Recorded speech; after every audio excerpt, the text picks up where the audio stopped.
আমাদের অনেকের নামাজে মন বসে না। আমাদের অনেকে বলে, হুজুর নামাজে দাঁড়ালে মন সাথে থাকে না, নামাজে শুধু ভুল হয়, সূরা যে কয়বার পড়ে নিজেও জানি না। এরকম আছে না নাই?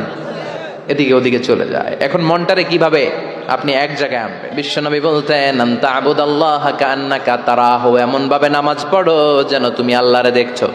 ফাইন লাম তাকুন তারাহু ফাইন্নাহু ইয়ারাক, এটা যদি মনে করতে কষ্ট হয় অন্তত এটা ভাবো যে আল্লাহ তোমায় দেখছে। ঠিক কি না? নামাজে যখন দাঁড়াবেন ভাববেন আমি আল্লাহরে দেখতেছি। এটা ভাবা অনেক কঠিন, এটা জানার জন্য লোকেরা পারে না। যদি না পারেন তাহলে অন্তত এটা ভাবেন যে আল্লাহ আপনারে দেখতেছে। আল্লাহ ইজ ওয়াচিং মি, আল্লাহ আমাকে দেখছে। তো আমি আল্লাহরে দেখতেছি আর আল্লাহ আমারে দেখতেছে। সুফিরা এটারে দুইটা ক্লাস করছে, একটার নাম দিছে মুশাহাদা আর একটার নাম দিছে মুরাকাবা। মুশাহাদা মানে আমি নিজে দেখি, আর মুরাকাবা মানে আমি দেখি না, আমারে দেখে কে? কেউ যেটা দেখে না দেখে কে? কেউ যেটা শোনে না শোনে কে? আল্লাহ আপনারে দেখতেছে। নামাজের মুসল্লা এই চিন্তাটা করলে খুশু খুদু বাড়ায় দিবে কে? খুশু মানে ভয়। কার ভয়? কথা বলেন। যাদের হৃদয়ে আছে আল্লাহর ভয় তারা কভু পথ ভুলে যায় না। আল্লাহর প্রেম ছাড়া এই দুনিয়ায় কারো কাছে কোনো কিছু চায় না। রাতের আধারে যারা সেজদাতে রয়, দু চোখের শ্রুতে নদী যেন বয়। রাতের আধারে যারা সেজদাতে রয়, দু চোখের শ্রুতে নদী যেন বয়। ছলনার হাতছানি যতই আসুক পেছনে ফিরেও সে তাকায় না। যাদের হৃদয়ে আছে আল্লাহর ভয় তারা কভু পথ ভুলে যায় না। আল্লাহর প্রেম ছাড়া এই দুনিয়ায় কারো কাছে কোনো কিছু চায় না, কারো কাছে কোনো কিছু চায় না। ঠিক কি না? খুশু মানে আল্লাহর ভয়। আল্লাহর ভয় নিয়ে যদি কেউ মুসল্লার মধ্যে নামাজের জন্য দাঁড়ায়, তার মন ডানে বায়ে কোনো দিকে যেতে পারে নাকি? কথা বলেন। তার নজরটা থাকবে তার সিজদার দিকে। বান্দা যখন সিজদা থেকে নজর ডানে নেয়, আল্লাহ বলে বান্দা ফিরে আয়। আবার যখন বাম দিকে নজর করে আল্লাহ ডাক দিয়ে বলে আকবিল ইয়া ইবাদি, আকবিল ফিরে আয়। আবার যখন উপরের দিকে তাকায় বলে ফিরে আয়। এরকম আছে না নাই? নামাজও পড়ে এমনি, নামাজও পড়ে আবার এমনি চায়, নামাজও পড়ে আবার ঘরের দিকে চায়। আছে না নাই? না, আল্লাহ বলে আকবিল, বান্দা ফিরে আয়, ফিরে আয়, তাকাবি তো সেজদার দিকে। তিনবার নজর ডানে বায়ে যখন ঘোরানো হলো, তিনবারও যখন নজর ফিরায় না, আল্লাহ তখন ডেকে বলে লা হাজাত আলি লা সলাতিক, এই নামাজের কোনো দরকার আমার নাই। যে আল্লাহর জন্য ওযু করলেন, সময় দিলেন, এতক্ষণ ধরে নামাজ পড়লেন, ওই আল্লাহ যদি বলে তোর নামাজের দরকার নাই, তো কারে দিলেন নামাজ? এজন্য নামাজের মধ্যে তাড়াহুড়ো করা যাবে? খুশু খুদু, খুশু মানে আল্লাহর ভয়। নামাজে যখন দাঁড়াবেন শুধু নিজেরাই মুসল্লি বানাবেন না, মনটারেও মুসল্লি বানাবেন। আমরা শুধু নিজেরা নামাজি হই, মনটারে নামাজি বানাই না। আমি ঠিকই আল্লাহু আকবার, মন চলে গেছে সৌদি আরব, মন চলে গেছে হিন্দি সিনেমার দিকে, মন চলে গেছে দোকানের দিকে, মন চলে গেছে ক্রিকেট খেলায়।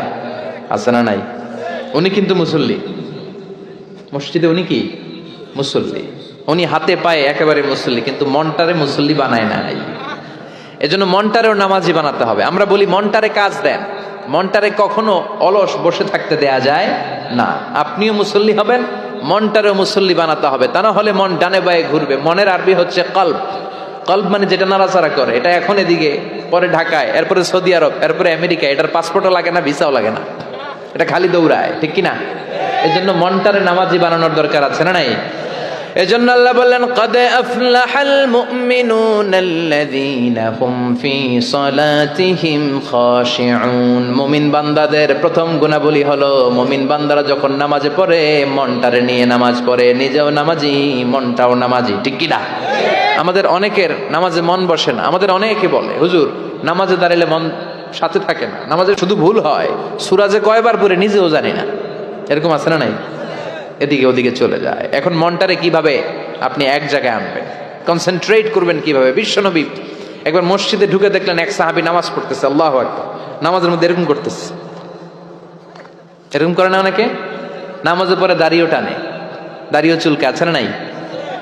নামাজ পরে জামাও সোজা করে, নামাজ পরে দাড়িও টানে। বিশ্বনবী বললেন লাউ খাশাআত কলবুহু লা খাশাআত জাওয়ারিহুহু, এর অন্তরে যদি আল্লাহর ভয় থাকতো তাহলে এর অঙ্গ প্রত্যঙ্গের মধ্যেও এই ভয়ের ইম্প্যাক্ট পড়তো। এই সাহাবীর অন্তরে আল্লাহর ভয় নাই, খুশু নাই, এজন্য হাতে পায়ের মধ্যেও খুশু নাই, হাত একবার এদিকে নড়ে আরেকবার ওদিকে নড়ে। আমাদের এরকম সমস্যা আছে না নাই? বিশ্বনবী বললেন, তোমাদের যদি খুশু খুদু নামাজের মধ্যে বাড়াতে মনে চায়, নামাজের মুসল্লায় দাঁড়িয়ে হৃদয়টারে যদি আল্লাহর আরশে পাঠিয়ে দিতে মনে চায়, তাহলে নামাজের মুসল্লায় যখন দাঁড়াবা মনে করবা এটাই হতে পারে জীবনের শেষ নামাজ। 5টা টিপস দিব আপনাদের মনোযোগ বাড়ানোর জন্য। 5টা। কয়টা? নামাজে মনোযোগায়ন কিভাবে করবেন 5টা টিপস খেয়াল করে রাখেন, কিভাবে নামাজের মনোযোগ বৃদ্ধি করবেন। টিপস নাম্বার 1, সল্লু সলাতান মুআদ্দিয়া, বিদায়ী নামাজ পড়বেন। মনে করবেন হতে পারে আজকের এই নামাজটাই আমার জীবনের শেষ নামাজ।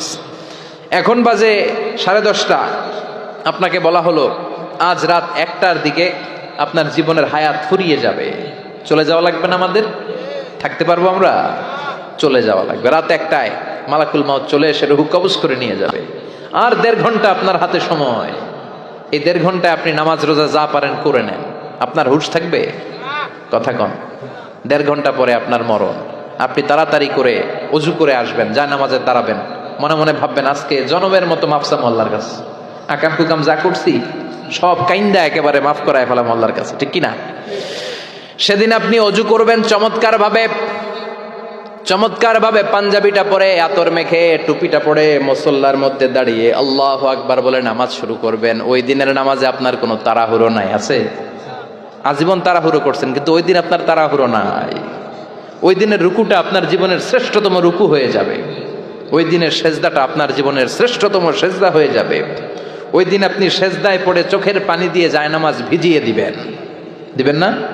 কথা বলেন, দেবেন না? এর কারণ আপনি জেনে গেছেন এটাই আপনার জীবনের শেষ নামাজ, ঠিক কিনা? তো এই যে প্রত্যেক নামাজের সময় মসজিদে যে আল্লাহু আকবার বলে যে দাঁড়াই, এই নামাজের পরে আবার কোনো নামাজের চান্স আমি জীবনে পাবো কিনা কোনো গ্যারান্টি আছে? চিল্লায় বলতে হবে, গ্যারান্টি আছে? আরো 30 মিনিট আমরা সবাই বেঁচে থাকবো, গ্যারান্টি? আরো 10 মিনিট বাঁচবো, গ্যারান্টি?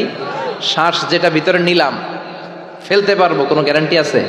তাহলে প্রতিটা নামাজের সময় আমরা এই কথাটা ভাবি না কেন, যে হতে পারে এই নামাজটাই আমার জীবনের শেষ নামাজ, হতে পারে আজকের এই সেজদাটা আমার জীবনের শেষ সেজদা। চিল্লায় বলেন ঠিক কিনা? বিশ্বনবী শিখায় দিলেন মনোযোগায়নের প্রথম পদ্ধতি। নামাজে মনোযোগ থাকে না, মনোযোগ যদি বাড়াতে চাও ভাবো এটাই হতে পারে জীবনের শেষ নামাজ। সল্লু সালাতান মুআদ্দিয়া, পারফর্ম দ্য সালাহ as if this is your last and final prayer. এমন ভাবে নামাজ পড়ো মনে করো এটাই হতে পারে জীবনের শেষ নামাজ। আজকে থেকে প্রত্যেকবার আল্লাহু আকবার বলার সময় এটা ভাবতে পারবো না আমরা, যে হতে পারে এই নামাজটা আমার শেষ নামাজ। এই চিন্তাটা মাথার মধ্যে রাখার দরকার আছে না নাই? সাইয়েদনা আলী রাদিয়াল্লাহু তাআলা আনহু, উনি যখন নামাজে দাঁড়াতেন দিন দুনিয়ার হুঁশ থাকতো না। উনার পায়ের মধ্যে জিহাদের ময়দানে তীর ঢুকেছে, তীর বের করতে গেলেই চিৎকার মারে, কাউরে তীর ধরতে দেয় না। বিশ্বনবী বললেন, বেলাল আকিমিস সালাহ, নামাজের একামত দাও। নামাজ শুরু করার আগে এক সাহাবীরে বললেন, নামাজের মাঝখান দিয়ে যে তুমি আলীর পা থেকে টেনে তীর বের করবে, কারণ আমি জানি আমার মেয়ের জামাই আলী যখন নামাজের যায়, নামাজে দাঁড়ায়, দিন দুনিয়ার কোনো হুঁশ আলীর আর থাকে না। একামত হলো আল্লাহু আকবার, আল্লাহু আকবার। বিশ্বনবী নামাজ শুরু করলেন, রুকু দিলেন, সিজদা দিলেন। দ্বিতীয় রাকাতের জন্য যখন দাঁড়ালেন, বিশ্বনবীর কথা মতো এই সাহাবী যে কাতারের মাঝখানে সাইয়েদনা আলীর পা থেকে গায়ে যত জোর ছিল টান মেরে তীর বের করেছে, ফিনকি দিয়ে রক্ত বের হয়েছে। সাইয়েদনা আলী মুহূর্তের জন্য টের পায় নাই। নামাজ শেষ, সালাম ফিরালেন, তাকিয়ে দেখে পায়ে তীর নাই, চারদিকে শুধু রক্তের বন্যা। বিশ্বনবী বললেন, ও আলী চিন্তা করো না, আমার কথা মতো এক সাহাবী তোমার পা থেকে তীর বের করেছে। আমি জানি যখন তুমি নামাজের মুসল্লায় দাঁড়িয়ে যাও তোমার মনটা দুনিয়ায় থাকে না, তোমার মনটা আল্লাহর আরশের দিকে চলে যায়। তোমার নামাজের মধ্যে খুশু খুদু এত বেড়ে যায়, আখিরাতের কথা এত তোমার স্মরণ হয়ে যায়, নামাজের মধ্যে তোমার পায়ের তীর টেনে বের করেছে, 1 সেকেন্ডের জন্যও তুমি টের পাও নাই রে আলী। সুবহানাল্লাহ। উনি মনে করতেন এটাই জীবনের শেষ নামাজ। সাহাবারা যখন মরুভূমিতে নামাজ পড়তে দাঁড়াতেন, আকাশের পাখিগুলো এসে সাহাবাদের মাথার মধ্যে বসে যেত। মরুভূমির পাখিগুলো মনে করতে এগুলো খেজুর গাছ। কি মনে করে বসতো? কথা বলে না, জোরে কন। আছে, এলাকা আছে খেজুরের রস হয়? হ্যাঁ হয়েছে? খাইছেন? পাখিগুলি মনে করতে এগুলো খেজুর গাছ, কারণ সাহাবারা নড়ে না, চড়ে না, ডানে বায়ে তাকায় না। খেজুর গাছ যেমনি ঠায় দাঁড়িয়ে থাকে, সাহাবারাও ঠায় দাঁড়িয়ে থেকে নামাজ পড়তেন। চিল্লায় এখন আল্লাহু আকবার। তাহলে মনোযোগ বৃদ্ধির 1 নাম্বার পদ্ধতি, মুসল্লায় যখন দাঁড়াবো ভাববো এটাই আমার জীবনের শেষ নামাজ, এরপরে হয়তো নামাজের সুযোগ নাও পেতে পারি, ঠিক কিনা? 2 নাম্বার পদ্ধতি হলো নামাজের মধ্যে আহকাম এবং আরকানগুলো ধীরস্থির ভাবে আদায় করতে হবে। তাড়াহুড়ো নামাজের মধ্যে করা যাবে না। আমাদের হানাফি মাযহাবে তা'দিলুল আরকান এটা ওয়াজিব। রুকুনগুলো আদায় করার সময় ধীরস্থির ভাবে আদায় করা, এটা হানাফি মাযহাবে কি ওয়াজিব। চিল্লায় বলেন, এটা কি ওয়াজিব। তরক করলে কি করতে হয়? হ্যাঁ, সহু সেজদা দিতে হয়। কিন্তু অন্যান্য মাযহাবে এটা ফরজ, এটা বাদ দিলে আপনার নামাজই হবে না, তাড়াহুড়ো করলে নামাজই হবে না। বিশ্বনবী দেখলেন মসজিদে নববীতে এক সাহাবী নামাজ পড়ে, নামাজ শেষে নবীর কাছে আসলে বিশ্বনবী বললেন সল্লি ফাইন্নাকা লাম তুসল্লি, নামাজ পড়ো কারণ তোমার নামাজ হয় নাই। সাহাবী আবার বললেন, আবার আসলেন, বিশ্বনবী বললেন সল্লি ফাইন্নাকা লাম তুসল্লি, নামাজ পড়ো তোমার নামাজ হয় নাই। সাহাবী আবার নামাজ পড়ে আবার নবীর কাছে আসলেন, বিশ্বনবী বললেন সল্লি ফাইন্নাকা লাম তুসল্লি, নামাজ পড়ো নামাজ হয় নাই। এবার সাহাবী এসে বলে, ও নবী 3 বার পড়লাম, নামাজ আমার হয় না, এর চেয়ে ভালো নামাজ আমি পড়তে জানি না। বিশ্বনবী বললেন, তাহলে আসো আমি শিখায় দেই। যখন নামাজে দাঁড়াবা ধীরস্থির ভাবে দাঁড়াবা, রুকুতে যখন যাবা পিঠটারে টান টান করে সোজা করে দিবা। বিশ্বনবী যখন রুকু দিতেন বিশ্বনবীর পিঠটা একেবারে স্ট্রেট ফরওয়ার্ড। সাহাবারা বলতেন বিশ্বনবীর রুকু দেওয়া পিঠের উপরে যদি পানি ভর্তি একটা গ্লাস রেখে দেওয়া হয়, পানিগুলা কাঁপবে না, গ্লাসটাও পড়বে না। সুবহানাল্লাহ। তার মানে বিশ্বনবীর রুকুর পিঠটা কেমন ছিল? Straight forward. বিশ্বনবী বলেন রুকু থেকে দাঁড়াবা ধীরস্থির ভাবে দাঁড়াও, আবার সেজদায় গেলে ধীরস্থির ভাবে যাও। আমাদের দেশে অনেকে রুকু থেকে কোন রকম মাথাটা তুলে আবার সেজদায় দৌড় মারে, আছে না নাই? লক্ষ্মীপুরে নাই, এদিকেও আছে। 2 সেজদার মাঝখানে ধীরস্থির ভাবে বসা হচ্ছে ওয়াজিব। অনেকে এক সেজদা থেকে কোন রকম মাথাটা একটু উপরের দিকে উঠিয়ে আরেক সেজদায় মুরগির মতো ঠোকর মারে, এরকম তো এদিকে নাই না?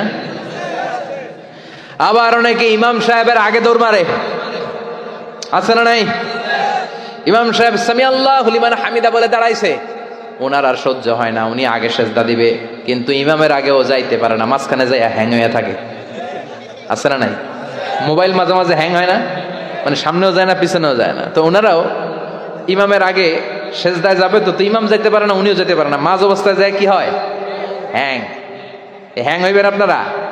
হ্যাং হওয়া যাবে না। তাহলে মনোযোগ বাড়ানোর 2 নাম্বার পদ্ধতি হচ্ছে কি করবেন? ধীরস্থির ভাবে। There is no rushing in সালাহ, there is no hastiness in সালাহ। নামাজের মধ্যে কোনো তাড়াহুড়ো নাই, তাড়াহুড়ো করলে এটা নামাজ হয় না। এমনকি নামাজের দিকে বিশ্বনবী তাড়াহুড়ো করে যেতেও নিষেধ করেছেন। ইদা উকিমাতিস সালাহ, নামাজ যখন শুরু হয়ে যাবে ধীরস্থির ভাবে যাবেন, তাড়াহুড়ো করে যাওয়া যাবে না। 3 নাম্বার পদ্ধতি জামাতে পড়বেন, তাহলে মনোযোগ বাড়ায় দিবে কে? বিশ্বনবী বলেন সালাতুল জামাআত আফদলু সালাতাল ফাজদি বি27 দারাজা। একা একা নামাজ পড়লে যতটুকু সওয়াব হয়, জামাতে নামাজ পড়লে 27 গুণ বেশি সওয়াব হয়। জামাতে পড়ার দরকার আছে না নাই? জামাতে পড়লে আর মনোযোগ এদিক সেদিক যায় না। সবাই আল্লাহু আকবার, আমি আল্লাহু আকবার, সবাই আসসালামু আলাইকুম ওয়া রাহমাতুল্লাহ, আমিও আসসালামু আলাইকুম ওয়া রাহমাতুল্লাহ। মন আমার এদিক সেদিক যাওয়ার সুযোগ আছে? কম, ঠিক কি না? 4 নাম্বার, নামাজে যা বলেন অর্থ বোঝার চেষ্টা করেন। আমরা সালাতে যেটা বলি এটার অর্থ বুঝি না। আমরা প্রতিদিন বলি আলহামদুলিল্লাহি রাব্বিল আর রহমানির মালিকি, আবার বলি সামি আল্লাহু লিমান হামিদা, কি কইলাম বুঝি নাই। সুবহান রাব্বিয়াল আলা মানে কি জানি না। আত-তাহিয়াত লিল্লাহি ওয়াস সালাওয়াত ওয়াত তাইয়্যিবাত অর্থ কি জানি না। এজন্য সালাতে যা বলেন এটা বুঝে বুঝে বলার চেষ্টা করেন। অ্যাট লিস্ট সালাতে যেটা আপনি পড়েন এটার অর্থটা শেখার চেষ্টা করেন, তাহলে বললে হৃদয়ের মধ্যে টাচ লাগবে, অন্তরে দরদ লাগবে, চিৎকার করে বলেন ঠিক কিনা। 5 নাম্বার পদ্ধতি, নামাজের মধ্যে যে সুন্নাতগুলো আছে সুন্নাতগুলো আদায় করবেন, তাহলে নামাজের মধ্যে মনোযোগ বাড়ায়া দিবে কে? হাত তোলা সুন্নাত তোলেন। রফউল ইয়াদাইন যদি করেন, অভ্যাস যদি থাকে, বারবার হাত তোলা তুলেন, প্রতিবার তুললে 10টা করে সওয়াব। আমিন বলবেন, যে মসজিদে জোরে জোরে বলেন, আস্তে তো আস্তে বলেন, কিন্তু বইলেন, বলার দরকার আছে না নাই?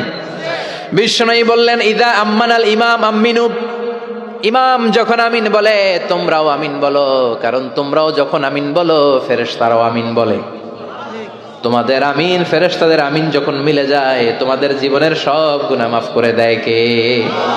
এজন্য আমিন জোরে কোন বাস্তে কোন বলবেন, এটা ছাড়বেন না। তাশাহুদের মধ্যে আঙ্গুল তুলবেন, হয় নাড়াবেন নয় তুলে রাখবেন, এটা সুন্নাহ। আশাদ্দু আলা শাইতান মিনাল হাদিদ, শয়তানরে লোহা দিয়ে পিটাইলে যত কষ্ট পায় তাশাহুদে বসে এই আঙ্গুলটা নাড়ালে এর চেয়ে বেশি কষ্ট পায়। সুবহানাল্লাহ কইবেন না? এজন্য মুরাআতুস সুনান, সুন্নাতগুলো মানার চেষ্টা করেন। সালাতে মনোযোগ বাড়ায় দিবে কে? এজন্য আল্লাহ বললেন কাদ আফলাহাল মুমিনুনাল্লাযীনা হুম ফি সালাতিহিম খাশিউন, সফল হলো তারা ঈমান এনেছে যারা। আর ঈমানদারের প্রথম বৈশিষ্ট্য আল্লাযীনা হুম ফি সালাতিহিম খাশিউন, নামাজের মধ্যে মুসল্লির অন্তরে ভয় থাকবে কার? মনে থাকবে খুশু খুদু, এটার বলে হুজুরুল কলব, অন্তরটারে ধরে রাখতে হবে।